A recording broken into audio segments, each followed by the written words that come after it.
Bab 286 Mimpi Battle Armor.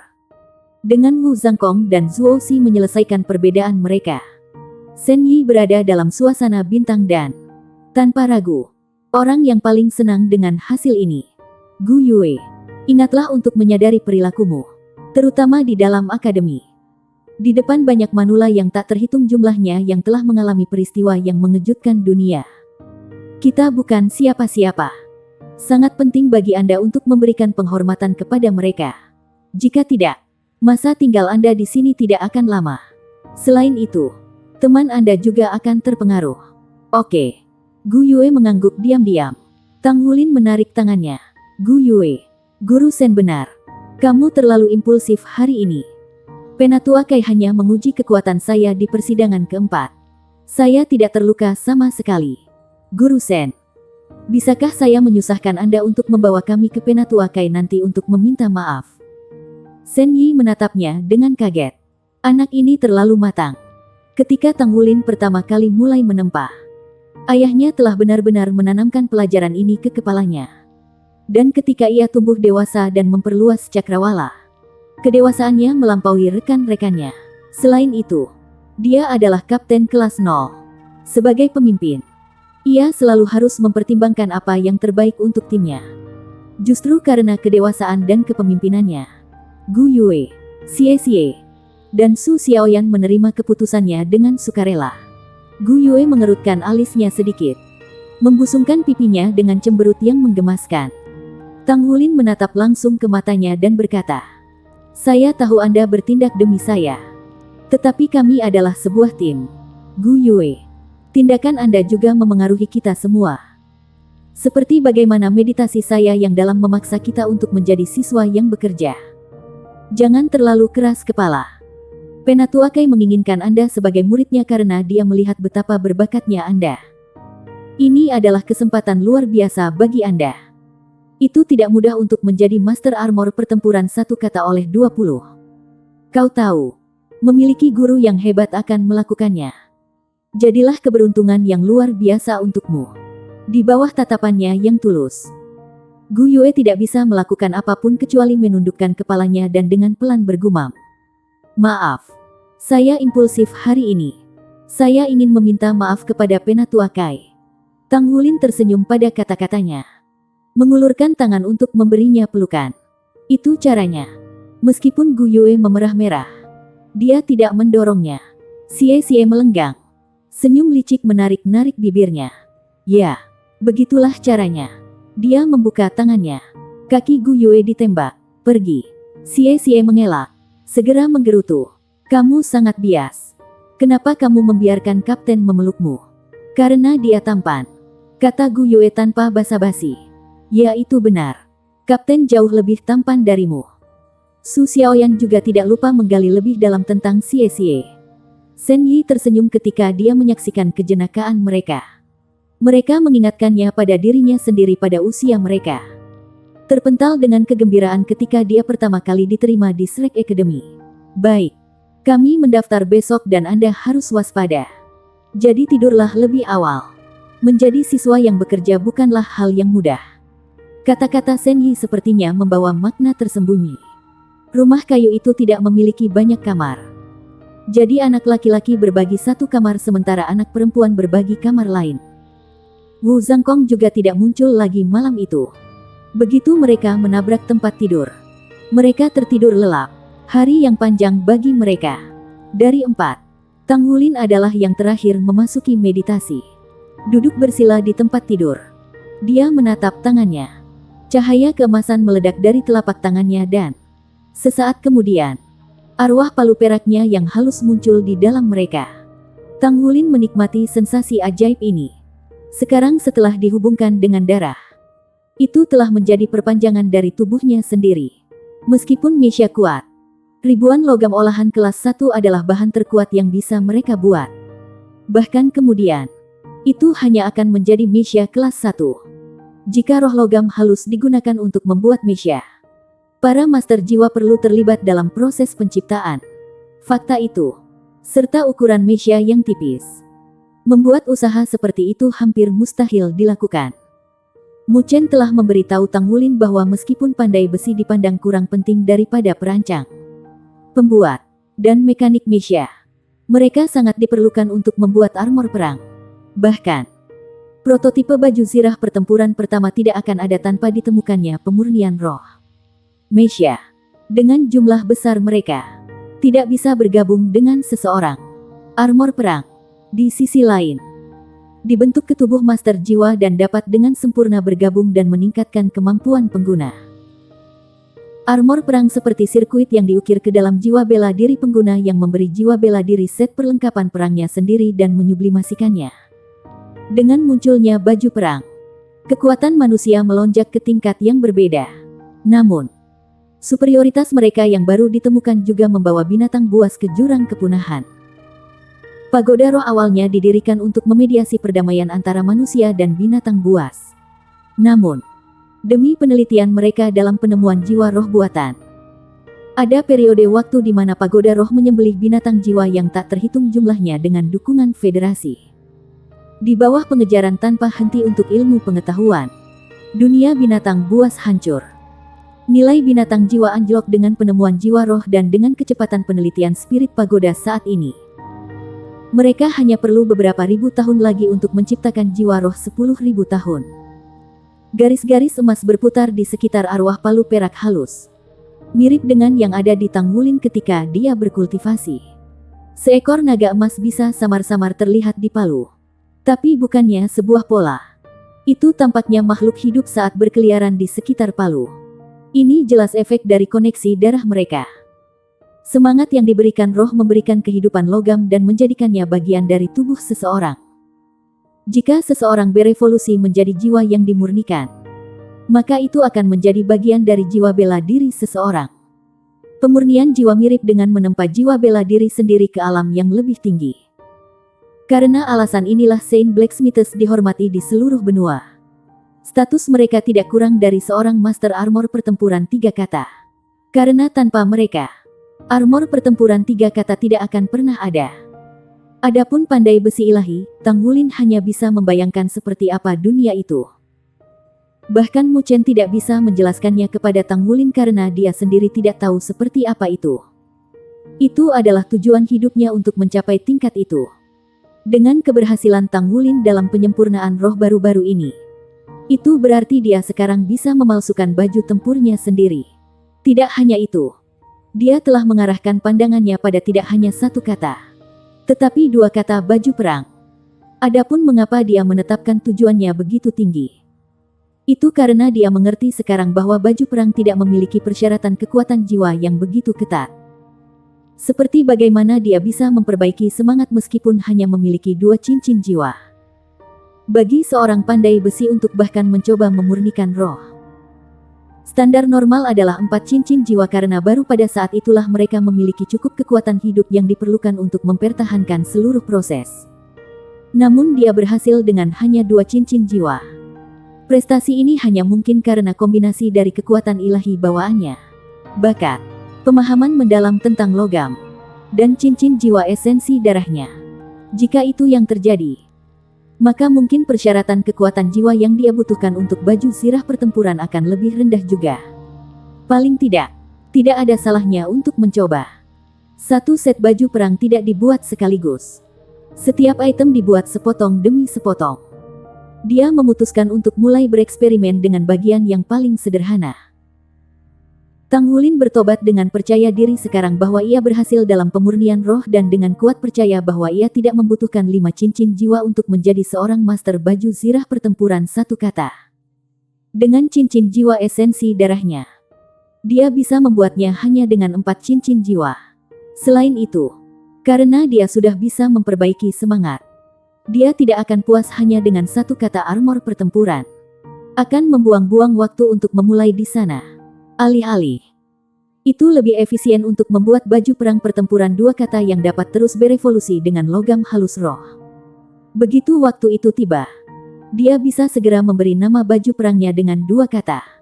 Bab 287 Black Steamed Bones. Baju perang Guru Wu disebut Sky Ice, yang artinya dia adalah Ice Sky Wu Zhangkong. Jadi, kalau begitu, Apa yang harus saya sebut baju perang saya? Darah Tang Wulin berpacu pada pikiran itu. Dia menantikan hari ia mendapatkan baju perangnya sendiri. Dia tidak tahu kapan dia mulai bermeditasi. Tetapi ketika dia bangun, matahari sudah bersinar melalui jendela. Dia telah bermeditasi lebih lama dari biasanya dan melewatkan kesempatan untuk melatih mata iblis ungunya pagi ini. Namun, Tang Wulin dapat dengan jelas merasakan bahwa kecepatan kultivasinya lebih cepat daripada sebelumnya. Kau bangun, kata Xie. Ayo, mari kita makan. Xie, bisakah kau merasakannya? Tanya Tang Wulin dengan curiga. Xie mengangguk dan tersenyum. Aku tahu kamu akan bertanya. Saya merasakannya juga. Pulau Dewa Laut ini luar biasa. Energi di sini jauh lebih tebal daripada di luar. Saya yakin pulau ini terhubung dengan bagaimana Shrek Academy mampu menghasilkan begitu banyak ahli yang kuat. Kecepatan kultivasi kami akan meningkat secara signifikan jika kami bisa tinggal di sini dan berkultivasi. Mengapa kamu tidak pergi melihat apakah Grand Teacher akan membiarkan kita tinggal lebih lama? Mungkin dia akan membiarkan kita tinggal di sini. Teruslah bermimpi. Tang Wulin tidak geli. Aturan Akademi Shrek sangat ketat. Kau tahu, bagaimanapun. Mari kita mulai. Bukankah kita akan makan? Aku akan mati kelaparan. Dia hanya makan 1 kali sehari sebelumnya. Dan itu terdiri dari roti kukus dari sidang ke-6. Roti itu tidak mengemas nutrisi yang cukup baginya. Meja kayu di ruang tamu menampung banyak makanan. Yang lain sudah makan ketika kedua bocah itu tiba. Zuoxi menunjuk ke kursi di sebelahnya. Ayo duduk, Wulin. Oke. Tang Wulin pergi untuk duduk. Zuoxi lalu menunjuk keranjang bambu di atas meja. Zhang Kong memberitahuku kamu memiliki perut yang besar. Jadi mari kita lihat berapa banyak keranjang ini yang bisa kamu selesaikan. Di dalam keranjang itu ada benda-benda hitam yang tidak berbau. Tang Wulin tidak tahu apa itu. Tapi dia tahu mereka tidak terlihat selera. Baiklah, katanya. Total ada 20 benda hitam. Mereka menyerupai roti kukus seukuran kepalan tangan. Akan lebih tepat menyebut mereka roti kukus hitam. Tang Wulin mencibir ke dalam makanan. Ini tidak ada artinya bagi perut saya. Dia dengan cepat meraih 2 roti di masing-masing tangannya. Sekarang kebiasaannya untuk mengambil makanan sebanyak yang dia bisa pada suatu waktu. Mengingat nafsu makannya yang rakus. Dia akan membuang terlalu banyak waktu jika dia makan dengan lambat. Tang Wulin menggigit roti. Itu lembut dan lengket. Memiliki tekstur yang layak. Mengeluarkan jejak samar aroma ikan. Tidak peduli bagaimana dia menganggapnya. Roti ini tidak bisa disebut enak. Namun, setelah mengunyahnya sedikit lebih dan menelan, ekspresinya berubah. Dia merasakan gelombang kehangatan yang jelas mengalir ke tenggorokannya dan menyebar ke seluruh tubuhnya. Esensi darahnya tampaknya bereaksi terhadap ini dan melonjak ke sumbernya. Ketika itu terjadi, kehangatan itu langsung menghilangkan rasa lapar. Ini barang bagus. Ketika Tang Wulin berada di Akademi Issea, dia makan makanan dari jendela pertama setiap hari. Jadi dia secara alami tahu bahwa jika dia makan lebih banyak makanan bergizi, dia tidak akan harus makan sebanyak itu. Namun roti kukus hitam yang tampaknya tidak mengesankan ini adalah makanan paling bergizi yang pernah dimakannya. Meskipun dia tidak benar-benar tahu apa itu, dia tahu pasti bahwa mereka dapat mengisinya. Setelah 2 gigitan lagi, roti itu menghilang ke perutnya. Beberapa gigitan kemudian dan tangannya kosong. Tang Wulin dengan senang hati menepuk perutnya sambil tersenyum pada Zuoxi dan meraih 4 roti lagi. Bisakah kamu benar-benar mencerna semua itu? Makan berlebihan tidak baik untuk tubuhmu. Zuoxi mengerutkan alisnya. Saya harus bisa. Terima kasih, Grand Teacher. Karena Tang Wulin telah kehabisan esensi darahnya dan hanya makan 1 kali sehari sebelumnya. Tidak mungkin dia membiarkan makanan yang begitu besar keluar dari genggamannya. Mata menyipit Zuoxi perlahan melebar karena terkejut ketika dia melihat esensi darah Tang Wulin tumbuh lebih kuat dan lebih kuat dengan setiap roti yang dia makan. Zuoxi bahkan bisa mendengar denyut darah Tang dan aura yang menguat. Perubahan ini sama sekali tidak terkait dengan kekuatan jiwa.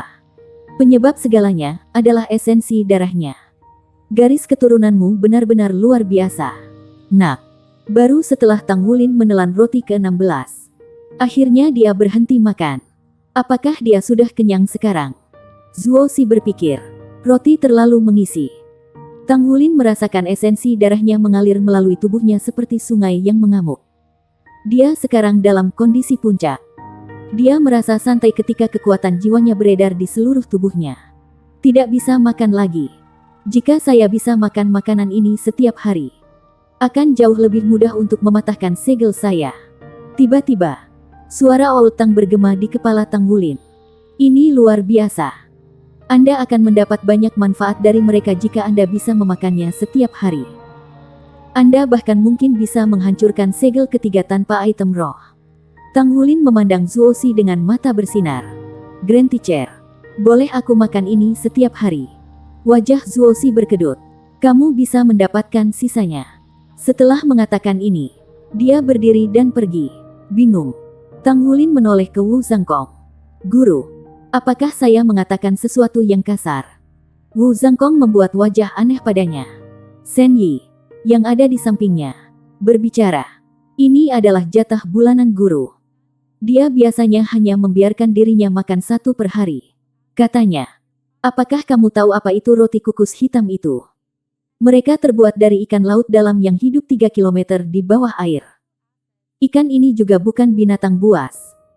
Jadi Anda bisa bayangkan seberapa kuat makhluk itu untuk bertahan hidup pada kedalaman seperti itu. Hanya para tetua di paviliun Dewa Laut yang diberi hak istimewa untuk memakan roti ini. Namun Anda benar-benar makan lebih dari setengah bagian bulanan guru. Dan Anda bahkan punya nyali untuk bertanya apakah Anda bisa memakannya setiap hari. Hal seperti itu hanya mungkin terjadi jika semua penatua memberikan bagiannya kepada Anda.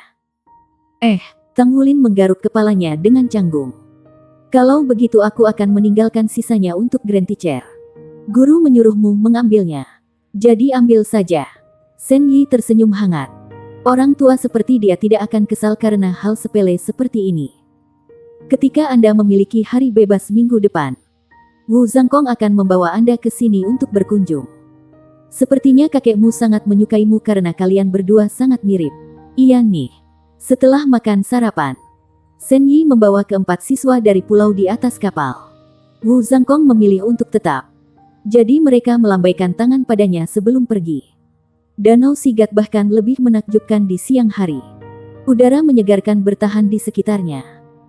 Air yang beriak seperti safir raksasa tertanam ke dalam bumi saat sinar matahari memantul dari permukaannya. Setelah meninggalkan Danau Sigat dan pelataran dalam, mereka berkelana kembali ke gedung sekolah pelataran luar. Sehari penuh berlalu sejak mereka mengikuti ujian masuk. Anda harus bekerja lebih keras daripada yang lain sebagai siswa yang bekerja, kata Shen Yi saat dia berjalan. Siswa normal hanya perlu membayar 20% dari biaya kuliah karena itu disubsidi untuk mereka. Namun, Anda harus membayar seluruh uang sekolah melalui melakukan pekerjaan untuk akademi. Misalnya, tugas paling dasar adalah menyapu kampus. Tentu saja, Anda dapat mengambil beberapa pekerjaan yang berkaitan dengan profesi sekunder Anda juga. Guru Shen, apakah biaya kuliahnya mahal? Tanya Tang Wulin. Shen Yi meliriknya. Sangat. Shrek Academy memberi Anda akses ke sumber daya yang tidak mungkin diperoleh di tempat lain. Sumber daya ini sangat berharga. Sehingga siswa yang bekerja harus mengambil banyak pekerjaan untuk membayar biaya mereka setiap tahun. Jangan khawatir. Administrasi akan mengatur semuanya untuk Anda semua. Meskipun ini bukan pertama kalinya mereka di sana. Keempatnya masih terpesona oleh kemegahan bangunan sekolah utama. Shen Yi membawa mereka ke administrasi untuk menangani pendaftaran mereka dan mendaftarkan mereka di kelas mereka. Seorang administrator akademis berusia 50-an mengeluarkan masing-masing dari mereka seragam sekolah hijau tua setelah menyelesaikan pendaftaran mereka. Jangan membuat malu para siswa yang bekerja, katanya. Jangan membuat malu para siswa yang bekerja. Apa yang dia maksud dengan itu? Sepandai Tang Wulin, dia tidak bisa memahami makna di balik kata-kata administrator. Dia mengirim pandangan bertanya pada Shen Yi. Tapi dia hanya tersenyum dan menggelengkan kepalanya. Dia jelas tidak punya niat untuk menjelaskan. Pekerjaan pertamamu adalah membersihkan Spirit Ice Plaza. Batas waktu sebelum senja. Administrator setengah baya berbicara dengan bosan. Bersihkan alun-alun. Aku bahkan tidak bisa melihat ujung alun-alun. Buang semua sampah dan lap lantai. Tidak ada setitik debu pun yang terlihat. Jika tidak, poin akan dikurangi. Pendaftaran mereka selesai sekarang karena mereka ditugaskan pekerjaan. Mereka kemudian dibawa ke asrama mereka. Lebih tepatnya, mereka dibawa ke asrama untuk siswa yang bekerja. Bab 288 Status siswa yang bekerja. Karena gedung sekolah utama sangat besar, Tang Wulin berpikir bahwa asrama mereka juga akan bagus. Namun, kenyataan memohon berbeda. Sen Yi membawa mereka ke sebuah bangunan di hutan sebelah barat Spirit Ice Plaza. Ini adalah asrama untuk siswa yang bekerja. Katanya kepada mereka, pergi mencari kamar yang sesuai dengan nomor pada kunci Anda. Kelas akan dimulai untuk Anda besok. Sementara itu, Anda dapat menyelesaikan pekerjaan yang baru saja ditugaskan. Saya akan pergi sekarang. Sen Yi pergi sementara Tang Wulin dan yang lainnya berada di tengah-tengah bertukar pandang dengan cemas. Mereka semua memikirkan hal yang sama. Bukankah bangunan ini agak terlalu kasar? Ini pada dasarnya kumuh dibandingkan dengan gedung sekolah. Bangunan itu hanya memiliki satu lantai dan sangat rusak. Itu duduk di tengah-tengah hutan. Tetapi sekarang jelas bahwa ini dilakukan untuk menyembunyikan bangunan dan menyelamatkan muka bagi akademi. Itu adalah tempat yang benar-benar meresahkan. Tampaknya ada sekitar 20 kamar di bangunan berbintik-bintik itu. Beberapa kamar bahkan tidak memiliki jendela. Mereka sudah lama rusak. Kayu di sekitar mereka benar-benar busuk. Setelah memeriksa angka-angka pada kunci mereka, mereka segera menemukan bahwa mereka hanya diberi satu kamar. Kamar ini tidak memiliki dinding untuk memisahkan anak laki-laki dari anak perempuan. Luasnya sekitar 30 meter persegi. Meskipun tidak kecil, hanya ada 2 kerangka logam tempat tidur di dalam ruangan. Selain itu benar-benar telanjang. Lapisan debu tebal menutupi lantai dan 2 jendela pecah. Seutas tali menggantung dari bola lampu di langit-langit. Mempertimbangkan keadaan ruangan, menentukan apakah bola itu ornamen yang tidak berguna atau sumber cahaya fungsional adalah lemparan koin. Bukankah ini terlalu kejam? Apa kita yakin saat ini kita berada di Akademi Shrek dan bukan daerah kumuh? Xie kaget. Dibandingkan dengan asrama mereka di Sea Academy, perbedaannya seperti surga dan bumi. Tidak ada kebutuhan dasar yang disediakan. Bahkan kasur. Berhenti mengeluh. Jika Anda punya waktu luang, habiskan merapikannya, kata Tang Wulin. Karena mereka ada di sini sekarang, mereka mungkin juga melakukan yang terbaik. Dia tahu bahwa siswa yang bekerja tidak akan memilikinya sebaik siswa normal. Tetapi dia masih terkejut dengan kondisi asrama mereka. Kapten, bagaimana seharusnya kita semua tinggal di satu kamar saja? Pria dan wanita seharusnya tidak berada di ruangan yang sama, kata Su Xiaoyan dengan sedikit khawatir. Xie tertawa. Kamu pikir berapa umurmu? Kamu bahkan belum mencium siapapun. Su Xiaoyan memandang Gu Yue untuk meminta dukungan. Tetapi Gu Yue hanya memperhatikan Tang Wulin. Tang Wulin berdiri terpaku di tempat. Wajahnya termenung. Karena kita ditugaskan di ruangan ini, yang bisa kita lakukan hanyalah memanfaatkannya sebaik mungkin. Mari kita dapatkan kebutuhan dasar kita terlebih dahulu. Kita bisa mulai dengan membersihkan tempat ini dan mendapatkan sesuatu untuk menutupi jendela yang rusak.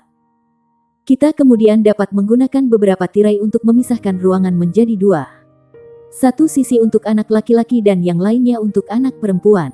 Ya, mari kita mulai dengan itu dan meningkatkan hal-hal saat kita pergi. Baiklah, kata Gu Yue. Jelas betapa rekan setim Tang Wulin mempercayainya. Semua orang segera bertindak.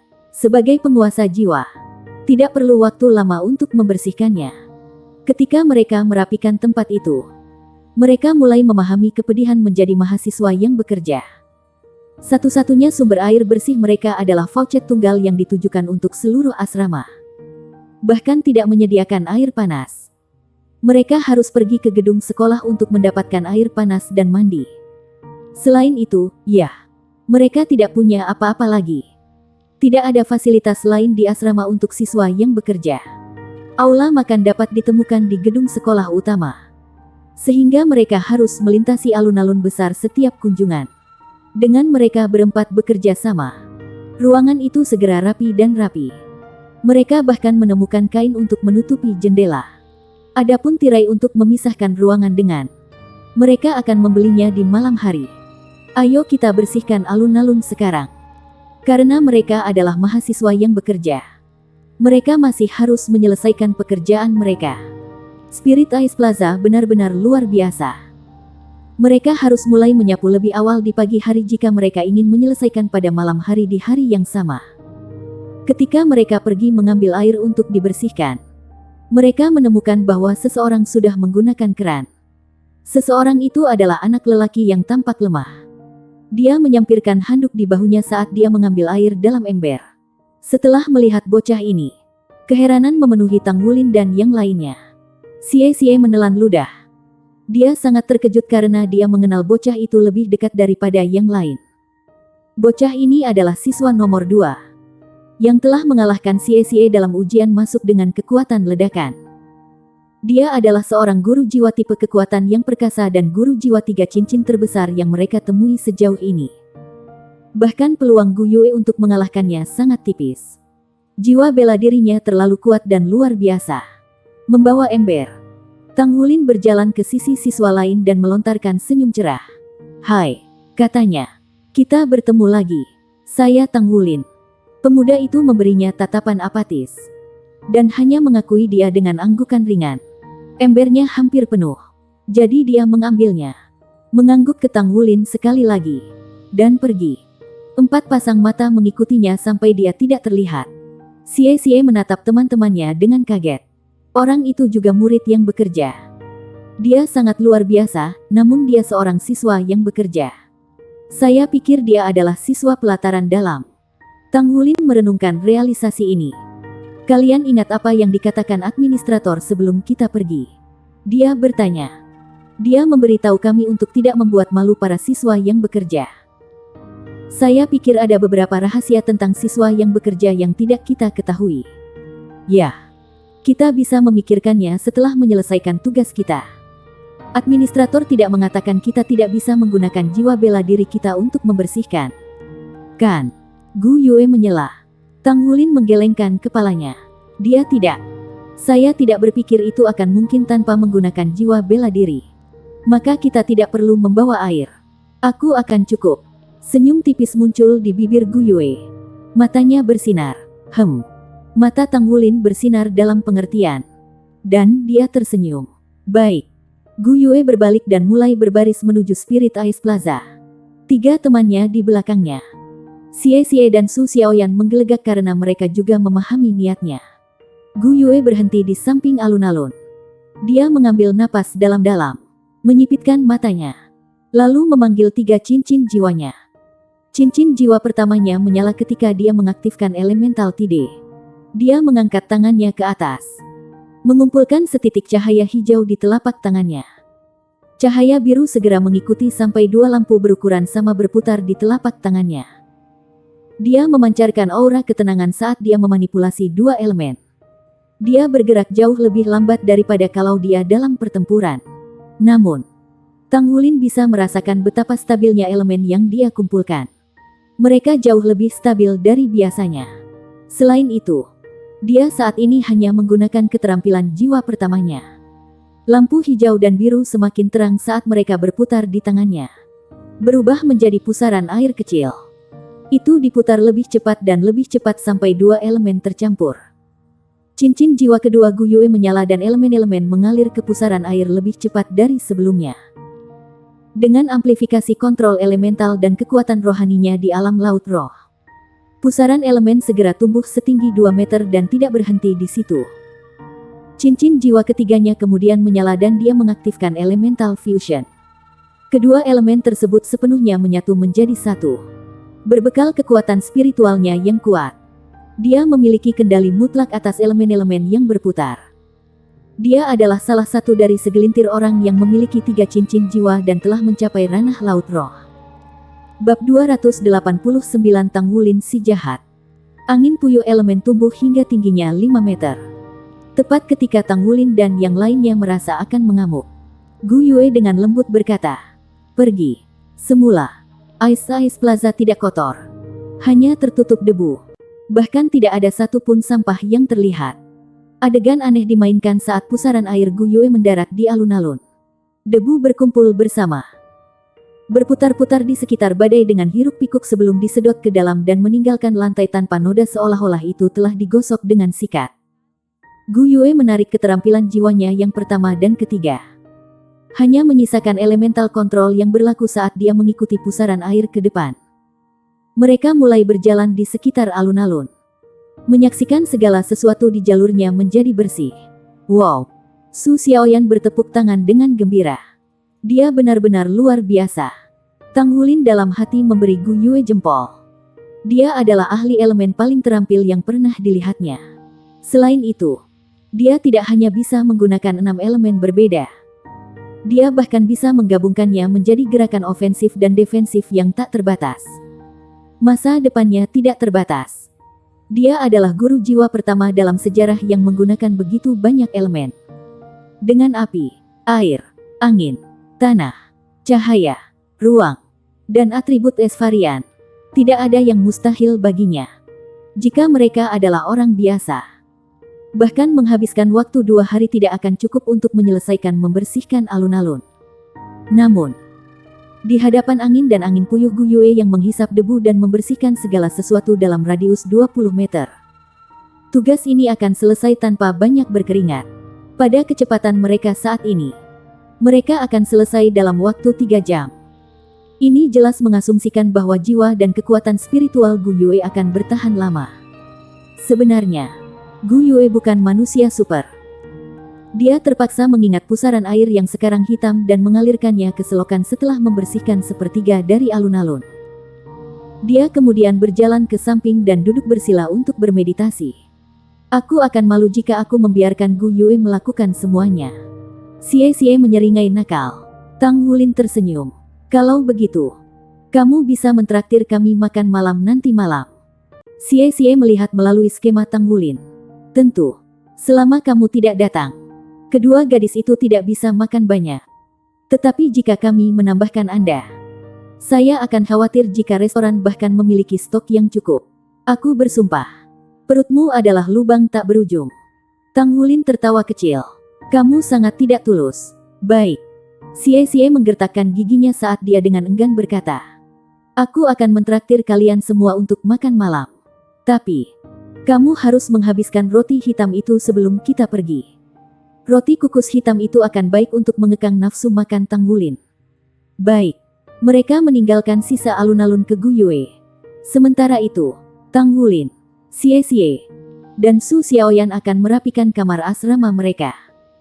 Mereka hanya menerima 2 set seragam sekolah dan kartu identitas Akademi Shrek ketika mereka terdaftar.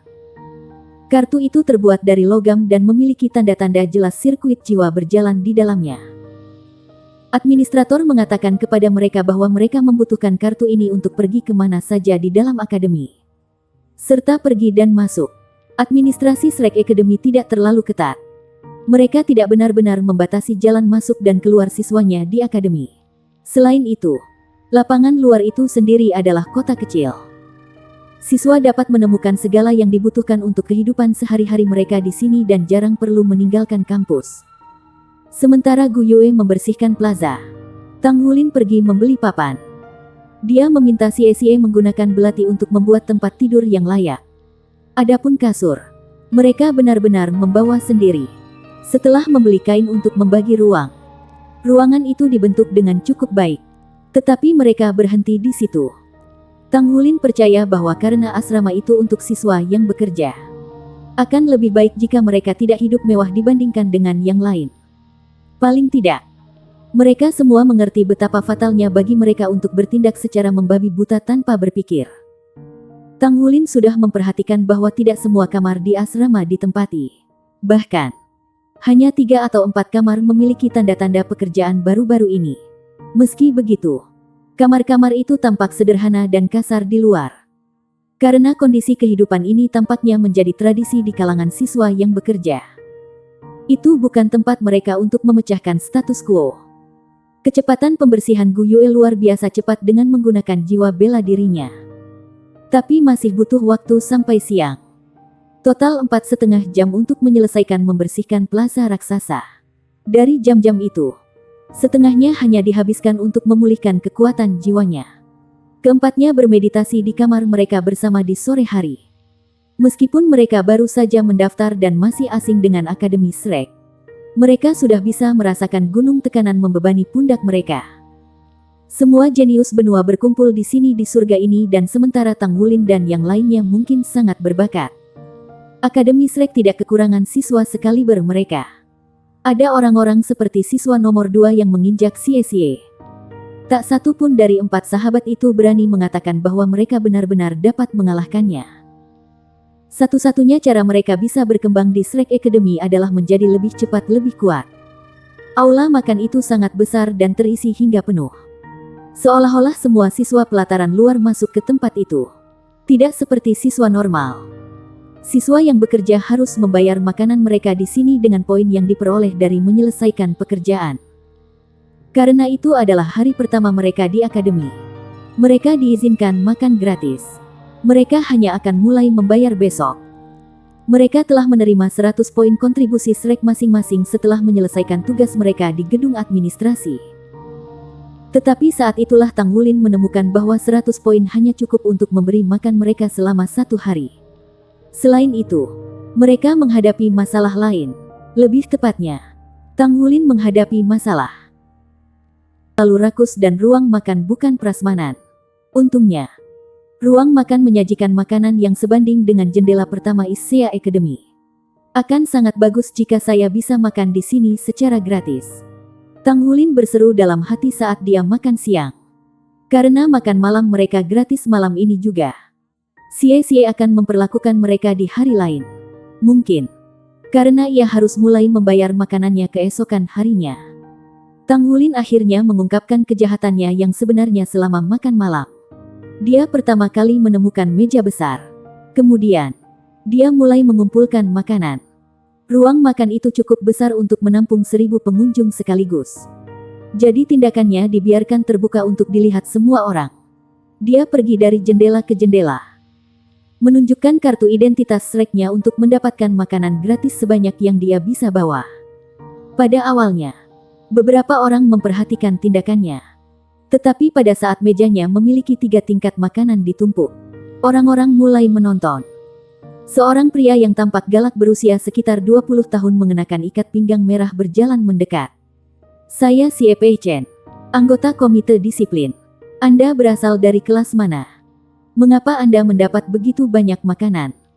Tidakkah kamu tahu bahwa menurut peraturan akademi, jika kamu membuang makanan, kamu harus membayar 10 kali beratnya sebagai denda? Tang Wulin berhenti di tengah langkah. Halo senior. Saya bisa menghabiskan semua makanan ini. Kamu bisa menyelesaikan semua ini sendiri. Suara Xie Peichen mengangkat 1 oktav. Dia awalnya berpikir bahwa semua makanan ini untuknya dan teman-teman sekelasnya untuk makan bersama.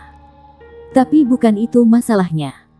Tang Wulin telah mengisi meja untuk 10 orang dengan makanan yang cukup untuk memberi makan 30. Ya, saya bisa menyelesaikan ini sendiri. Saya masih memiliki 3 teman yang bergabung dengan saya. Tang Wulin menjawab dengan tulus.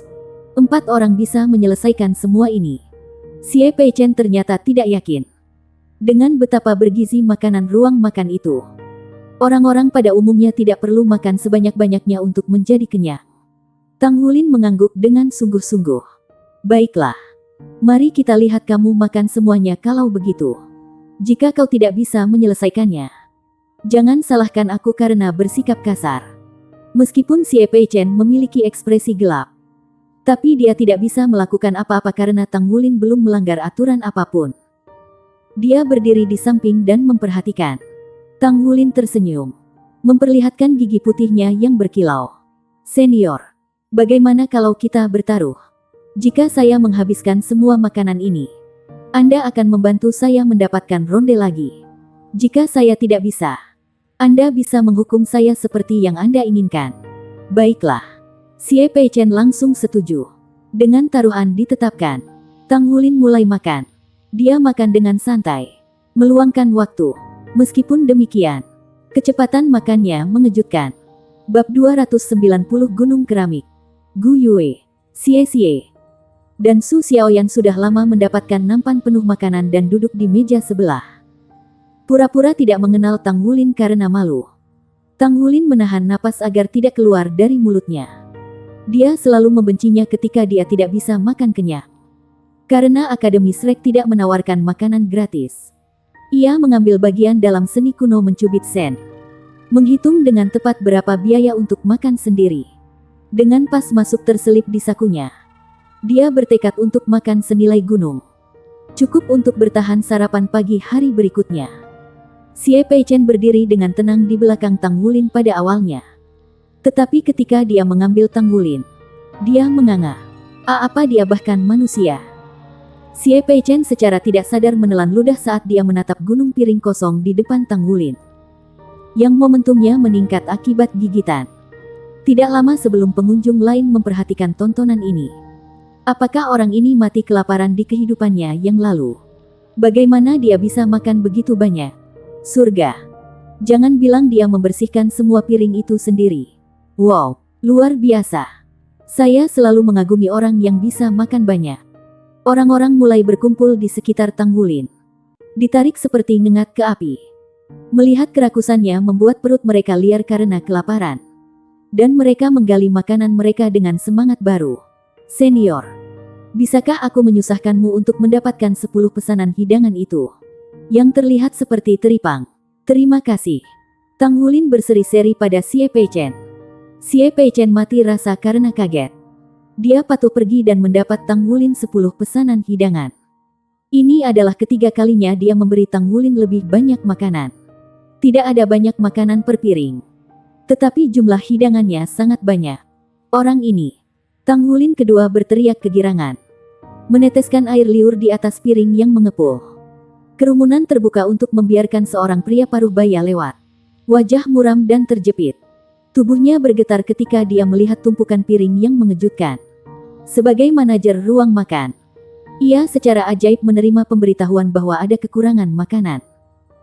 Dia sangat sadar bahwa mereka terlalu banyak menimbun bahan-bahan setiap hari dan memiliki lebih dari cukup untuk mengakomodasi keadaan yang tidak ada. Jadi tak usah dikatakan betapa bingungnya dia setelah mendengar stok mereka kosong. Tetapi ketika dia melihat Tang Wulin, dia akhirnya mengerti situasinya. Kapan mereka merekrut rakus seperti itu? Hei kamu, murid di sana. Perut Anda di luar bidang normal. Akademi tidak bisa memberi makan orang seperti Anda. Jika Anda makan sebanyak ini untuk setiap makan, maka saya akan mengajukan petisi kepada Akademi untuk menyingkirkan hak Anda atas makanan gratis. Kata pria paruh baya itu. Tang Wulin berkedip karena terkejut. Guru, kamu tidak perlu khawatir. Saya seorang siswa yang bekerja sehingga saya tidak bisa makan sebanyak ini secara gratis mulai besok. Ini adalah makanan gratis terakhir saya. Jadi tidak bisakah saya makan kenyang? Siswa yang bekerja. Ekspresi semua orang berubah setelah kata-kata itu. Galeri kacang dengan cepat mundur ke latar belakang. Dan memikirkan urusan mereka sendiri. Jadi, kamu seorang siswa yang bekerja. Baik-baik saja maka. Selamat makan. Setelah mengatakan ini, pria paruh baya itu pergi juga. Kenapa kamu tidak memberitahuku kamu siswa yang bekerja sebelumnya? Xie Peichen bertanya. Jelas bingung. Bagaimana dengan menjadi siswa yang bekerja? Tang Wulin ingin tahu bertanya. Xie Peichen mengerang. Menolak untuk memperhatikan Tang Wulin lagi dan menghilang ke kerumunan. Sepertinya benar-benar ada latar belakang seputar siswa yang bekerja. Kecurigaan Tang Wulin dikonfirmasi. Rasa ingin tahunya tumbuh. Tetapi dia terus mendorong makanan ke dalam mulutnya. Ini adalah makanan paling menyenangkan yang pernah dimiliki Tang Wulin dalam hidupnya. Mungkin karena dia memecahkan segel kedua. Nafsu makannya lebih besar dari sebelumnya. Ruang makan memiliki 20 jendela yang menyajikan makanan. Dan Tang Wulin telah membersihkan semuanya. Dia merasa malu. Apakah kamu masih belum kenyang? Ini, makan ini. Seorang gadis yang lebih tua menempatkan roti kukus di piringnya sebelum pergi dengan selamat. Dengan terengah-engah, dia berkata, dia sangat menyedihkan. Dia masih belum kenyang setelah makan semua itu. Dia adalah yang pertama. Tetapi bukan yang terakhir yang menawarkan makanan kepadanya. Tidak lama kemudian, Seorang siswa lain datang dan memberinya roti. Sudut mulut Tang Wulin berkedut. Apakah saya bermimpi?